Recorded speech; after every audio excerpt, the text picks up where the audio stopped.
Hi, I'm Dr. Keshav Malhotra. I'm the chairman of embryology for the Indian Society of Assisted Reproduction and the lab director of Rainbow IVF Agra.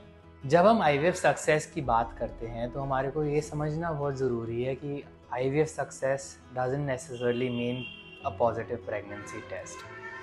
We really want to ensure कि live birth rate should be considered as IVF success. हम लोगों को ये और समझना बहुत ज़रूरी है कि आजकल सक्सेस रेट सिर्फ प्रेगनेंसी रेट और लाइव बर्थ रेट से डिटरमाइन नहीं होता है. आई थिंक जो पेशेंट की जर्नी है अगर उस पर फोकस किया जाए, उनको कितना कंफर्टेबल बनाया जाए, I think it's very important for us doctors and whoever's working in the IVF clinic to be empathetic towards patients and understand कि ये जो प्रोसेस है इनफर्टिलिटी का एंड जो मेंटल लोड है बहुत ज़्यादा है.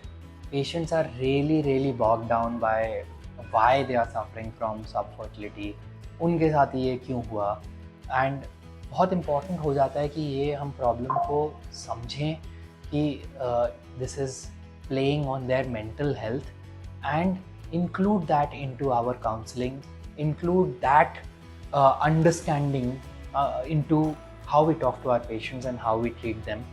कुछ पेशेंट्स को हो सकता है ज़्यादा टाइम लगे, कुछ पेशेंट्स ऐसे हो सकते हैं जिनको जल्दी से जल्दी ट्रीटमेंट कराना हो. I think it depends completely on their mental state and mental profile nowadays, and that is one very important factor that doctors have to consider as far as success is concern. हम लोग बहुत success के बारे में बात कर रहे हैं, बट एक और चीज़ जो हमारे को समझनी है कि ये सक्सेस रेट एक्चुअली है क्या. बहुत सारे क्लिनिक्स हैं हमारी कंट्री में and I can understand that there are different sorts of marketing practices that are there for such clinics. Some clinics define success rate as कितने blastocysts बन रहे हैं उनके क्लिनिक में. Some clinics will define success as कि कितनी pregnancy हो रही हैं पर transfer. Some clinics will define success as कितनी प्रेगनेंसीज हो रही हैं पर पेशेंट.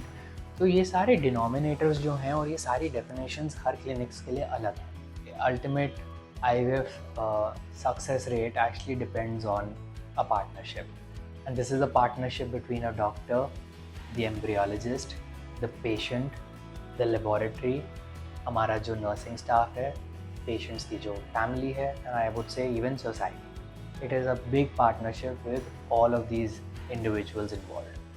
And हर स्टेज का और हर व्यक्ति का इसमें बहुत इम्पॉर्टेंट रोल है.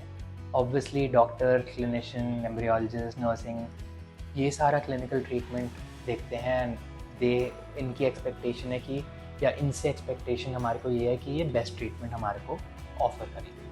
पेशेंट से हमारे को ये एक्सपेक्टेशन है कि वो रियलिस्टिक एक्सपेक्टेशंस रखेंगे from the treatment that they are being offered. Technology से हमारे को एक्सपेक्टेशन है कि वो हमारी सक्सेस रेट को इम्प्रूव करें. एंड अल्टीमेटली सोसाइटी से एंड हमारे जो बैकग्राउंड है, फेमिलियल बैकग्राउंड या फ्रेंड सर्कल्स एंड ऑल, इन सब से हमारे को एक्सपेक्टेशन है कि वो एम्पैथेटिक रहेंगे and they will try and understand that this is a difficult journey for the patients and they will try and offer as much support as possible in this journey.